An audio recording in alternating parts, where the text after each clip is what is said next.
नमस्कार। MK GK वाला में आपका स्वागत और हार्दिक अभिनंदन। साथियों, अपने मेवाड़ इतिहास देख रहे हैं और मेवाड़ के अंतर्गत आज अपन रतन सिंह द्वितीय को पढ़ रहे हैं। देखिएगा, राणा सांगा की मृत्यु के बाद ये मेवाड़ के राजा बनते हैं और इसकी जो हत्या है वो अहेरिया उत्सव पर, कौन से उत्सव पर? अहेरिया उत्सव पर कहा जाता है कि सूरजमल हाड़ा ने बूंदी में कर दी थी। बहुत महत्वपूर्ण बात है। चलो दूसरे महत्वपूर्ण राजा के ऊपर चर्चा करते हैं, महाराणा विक्रमादित्य।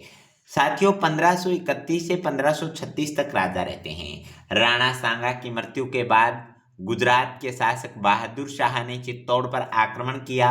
राजमाता कर्मावती ने अपने दोनों पुत्र उदय सिंह और विक्रमादित्य को ननिहाल बूंदी भेज दिया।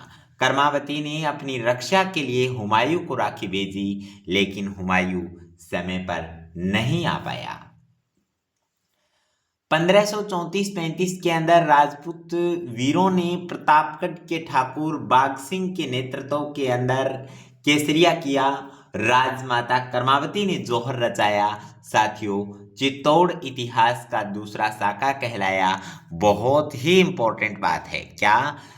चित्तौड़ इतिहास का दूसरा साका कहलाया और उसके बाद कहा जाता है कि बहादुर शाह जो है वो चित्तौड़ से गुजरात लौट जाता है और विक्रमादित्य ने चित्तौड़ पर अधिकार कर लिया, लेकिन दासी पुत्र बनवीर ने विक्रमादित्य की हत्या कर दी। गौर करिएगा, कर्मावती को बाबर ने राजपूत बेटी माना था, आपको पता होगा, खानवा युद्ध के बाद। और बाबर की मृत्यु 26 दिसंबर 1530 को होती है। और जब तक बाबर जीवित रहे, कर्मावती बहुत सुरक्षित थी, अर्थात चित्तौड़ पर किसी ने हमला करने की तो क्या, किसी ने आंख उठाकर भी नहीं देखा।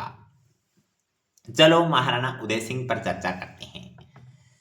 देखिएगा, बनवीर ने विक्रमादित्य की हत्या करने के बाद जो अपने रास्ते का कांटा उदय सिंह बचा था, उदय सिंह को भी मारने का प्रयास किया, लेकिन सूचना महलों में पहुंच गई तो पन्ना ने अपने पुत्र चंदन को उदय सिंह के कपड़े पहनाए और उदय सिंह के पलंग पर सुलाया।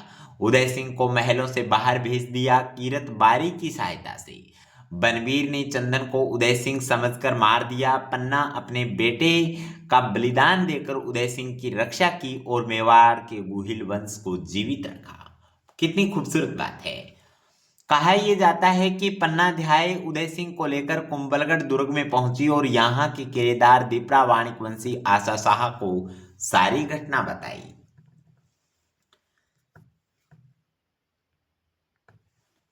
1537 के अंदर महाराणा जो उदय सिंह है उनको जब कुंभलगढ़ दुर्ग के अंदर रखा जाता है तो वहां 1537 के अंदर इनका राज्याभिषेक किया गया। महाराणा उदय सिंह की शादी अखिराज सोनगरा की बेटी जयवंता से होती है। 1540 के अंदर मावली नामक स्थान पर उदय सिंह ने बनवीर को एक तरह से हरा दिया। ध्यान रहे साथियों, महाराणा उदय सिंह 1543 में अफगान शेरशाह सूरी से हारते हैं, या जो आक्रमण जो शेरशाह सूरी करते हैं उसका मतलब सामना नहीं किया, अर्थात उनकी अधीनता स्वीकार कर ली। ये एक अलग बात है। 1559 के अंदर उदयपुर जो शहर बसाया वो महाराणा उदय सिंह ने ही बसाया था और उदय सागर जो झील है उसका भी निर्माण करवाया था। चित्तौड़ का तीसरा शाखा, मुगल शासक कौन सा? देखिएगा, मुगल शासक अकबर ने चित्तौड़ पर आक्रमण किया। उदय सिंह चित्तौड़ छोड़कर गोगुंदा चले गए। कहां चले गए? युद्ध से पहले मुगल सैनिक उदय सिंह के वीर सेनापति जयमल राठौड़ को घायल कर देते हैं। देखिएगा, अकबर के पास एक बंदूक थी जिसका नाम संग्राम था। कहा जाता है कि जयमल राठौड़ के पैर में गोली लगा दी थी या गोली मार दी थी। राजपूतों ने जयमल राठौड़ को कल्लाजी राठौड़ के कंधे पर बिठाया। फत्ता सिसोदिया व जयमल राठौड़ के नेतृत्व में वीरों ने केसरिया किया। फत्ता की पत्नी फूल कंवर के नेतृत्व में जौहर रचाया। चित्तौड़ इतिहास का तीसरा शाखा कहा। याद रखिएगा, कल्ला राठौड़ को 4 हाथों वाला देवता कहा जाता है और कल्ला राठौड़ को 4 हाथों वाला देवता जो कहा वो अकबर ने कहा था। कल्लाजी राठौड़ को क्या कहते हैं? 4 हाथों वाला देवता भी कहते हैं। 25 फरवरी 1568 को अकबर ने चित्तौड़ का किला जीता और आसफ खां को चित्तौड़ दुर्ग सौंपकर जो अकबर है वो साथियों अजमेर चला जाता है। कहाँ चला जाता है? अजमेर चला जाता है। 28 फरवरी 1572 को गोगुंदा उदयपुर में महाराणा उदय सिंह की मृत्यु हो गई। महाराणा उदय सिंह की दो रानियों के अलग अलग पुत्र थे, जिनमें जेवंताबाई का प्रताप और धीरबाई भटियाणी का जगमाल के मध्य उत्तराधिकार संघर्ष हुआ, जिसे मेवाड़ के महलों की क्रांति कहते हैं। महाराणा उदय सिंह की छत्री गोगुंदा में है। महाराणा उदय सिंह के बाद महाराणा प्रताप का राज्याभिषेक गोगुंदा में हुआ। अकबर ने उदय सिंह के दोनों सेनापति जयमल राठौड़ और फतेह सिसोदिया की मूर्तियां कहते हैं कि बीकानेर और आगरा किले के अंदर लगवाई थी। तो आइए एक हल्का सा रिकॉल मैं आपको और करवा देता हूं, ताकि हमें किसी भी प्रकार की कोई शंका ना रहे, किसी भी प्रकार का कोई ऐसा डाउट ना रहे जहां से प्रश्न आए और हम लोग ना कर पाए। साथियों, रतन सिंह द्वितीय देखिएगा, रतन सिंह द्वितीय है, उसकी हत्या सूरजमल हाड़ा ने बूंदी में कर दी थी अहेरिया उत्सव पर। अहेरिया उत्सव कहाँ का प्रसिद्ध है? बूंदी का। दूसरे राजा बनेंगे 1531 से 1536, जिसका नाम रहेगा विक्रमादित्य। देखिएगा, राणा भोज जो मीरा के पति थे, उनकी मृत्यु खातोली युद्ध के बाद हो जाती है। तो अगले जो मेवाड़ के जो राजा बनेंगे वो रतन सिंह, और रतन सिंह के बाद जो राजा बने वो कौन बने? विक्रमादित्य। देखिएगा, राणा सांगा की मृत्यु के बाद गुजरात शासक बहादुर शाह ने चित्तौड़ पर आक्रमण किया। राजमाता कर्मावती ने अपने दोनों पुत्र उदय सिंह और विक्रमादित्य को बूंदी भेज दिया। कर्मावती ने अपनी रक्षा के लिए हुमायूं को राखी भेजी, लेकिन साथियों हुमायूं समय पर नहीं आ पाया। 1534-35 में राजपूत वीरों ने प्रतापगढ़ के ठाकुर बाघ सिंह के नेतृत्व में केसरिया किया। राजमाता कर्मावती ने जोहर रचाया। चित्तौड़ इतिहास का दूसरा शाखा कहलाया। बहादुर शाह चित्तौड़ आक्रमण के बाद गुजरात लौटा तो विक्रमादित्य ने चित्तौड़ पर अधिकार कर लिया। दासी पुत्र जो बनवीर है उसने विक्रमादित्य की हत्या कर दी। कर्मावती को बाबर ने राजपूत बेटी माना था, सबको पता है। बाबर की मृत्यु 26 दिसंबर 1530 को हुई थी। वर्तमान में बाबर का मकबरा काबुल अफगान में है।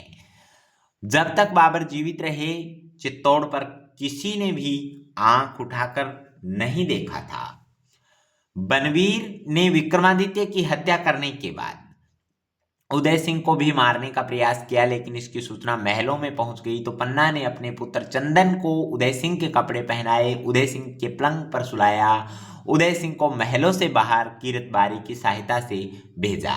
साथियों याद रखिएगा, पन्ना ने अपने बेटे चंदन का जो शव है वो गंभीरी नदी में प्रवाहित किया था। अच्छी बात है। कौन सी नदी में? गंभीरी नदी में प्रवाहित किया था। बनवीर ने चंदन को उदय सिंह समझकर मार डाला। पन्ना ने अपने बेटे का बलिदान देकर उदय सिंह की रक्षा की और मेवाड़ के गुहिल वंश को सदा के लिए जीवित रखा। पन्ना उदय सिंह को लेकर कुंभलगढ़ दुर्ग पहुंची और यहाँ के किलेदार दीपरा वाणिक वंशी जो आशा शाह थे उनको सारी घटना बताई। क्या? इनको सारी की सारी जो घटना है वो बताई। साथियों 1537 के अंदर कुंभलगढ़ दुर्ग के अंदर ही महाराणा उदय सिंह का राज्याभिषेक होता है। कौन से किले में? उदय सिंह का जो राज्याभिषेक है वो कुंभलगढ़ में होता है। महाराणा उदय सिंह की शादी अखीरा सोनगरा की बेटी जयवंता से होती है और 1540 में मावली नामक स्थान पर उदय सिंह ने बनवीर को पराजित किया। साथियों उदय सिंह 1543 में अफगान शेरशाह सूरी से भी एक बार अधीन हो जाते हैं उनके, और 1559 में उदयपुर शहर और उदय सागर झील का भी निर्माण इन्होंने ही करवाया था। चित्तौड़ का तीसरा शाखा। मुगल शासक अकबर ने चित्तौड़ पर आक्रमण किया। उदय सिंह चित्तौड़ छोड़कर गोगुंदा की तरफ चले गए। क्या? गोगुंदा की तरफ चले गए। युद्ध से पहले ही मुगल सैनिकों ने उदय सिंह के वीर सेनापति जयमल को घायल कर दिया। राजपूतों ने जयमल राठौड़ को कल्लाजी राठौड़ के कंधे पर बिठाया। फतेह सिसोदिया जयमल राठौड़ के नेतृत्व में वीरों ने केसरिया किया। फत्ता की पत्नी फूल कंवर के नेतृत्व में जोहर रचाया। चित्तौड़ इतिहास का तीसरा शाखा कहलाया। याद रखिएगा, राजस्थान के लोक देवता कल्लाजी जो राठौड़ हैं, इनको अकबर ने 4 हाथों वाला देवता कहा था। 25 फरवरी 1568 को अकबर ने चित्तौड़ का किला जीत लिया। आसफ खां को चित्तौड़ दुर्ग सौंप करके अकबर है वो अजमेर की तरफ चला गया था। कहाँ चला गया था? अजमेर की तरफ चला गया था। 28 फरवरी 1572 को गोगुंदा उदयपुर में महाराणा उदय सिंह की मृत्यु हो गई।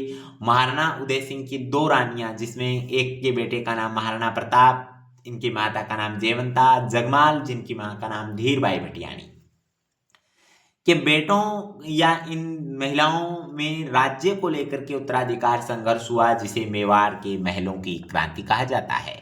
महाराणा उदय सिंह की छत्री गोगुंदा में है। महाराणा उदय सिंह के बाद महाराणा प्रताप का राज्याभिषेक पहली बार गोगुंदा में हुआ। अकबर ने उदय सिंह के 2 सेनापति जो जयमल राठौड़ और फतेह सिसोदिया की जो मूर्तियां हैं वो बीकानेर आगरा किले में लगवाई। साथियों, MKGK वाले का आप साथ दीजिएगा। जो क्लासें दे रहा हूँ बहुत इंपॉर्टेंट है, समय की बहुत मैं कोशिश करके बचत कर रहा हूँ। आप क्लासों से जुड़े रहिएगा, परमानेंट आप इन क्लासों को देखिएगा। आप सबका बहुत बहुत धन्यवाद।